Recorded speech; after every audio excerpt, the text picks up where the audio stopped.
Friends, இந்த மாதிரி பாவக்காயை வந்து நிறைய பேர் சமைக்கும்போது அந்த கொட்டையெல்லாம் தூக்கி வீசிடுவாங்க வேண்டான்னு. ஆனால் இந்த சீடெல்லாம் கண்டிப்பாக நம்ம உடம்புல சேர்த்து தான் வந்து சமைக்கணும். ஏன்னா இது உடம்புல சேரும்போது இதில் நிறைய சத்து இருக்குது. அதனால் சீடோடையே நீங்கள் குக் பண்ணும்போது அது வெந்துடும் இல்லையா, அந்த சீடுக்குள்ளே உள்ள பருப்பு கூட ருசியாக தான் இருக்கும்.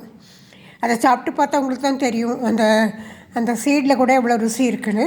இன்னொன்று, இந்த மாதிரி பழுத்துருச்சுன்னா அந்த சீடெல்லாம் எடுத்து செடிக்கு வச்சுட்டு நீங்கள் மீதி கொஞ்சம் பழமாக இருக்க பகுதியை கூட நம்ம வந்து எடுத்துக்கலாம் சமையலுக்கு.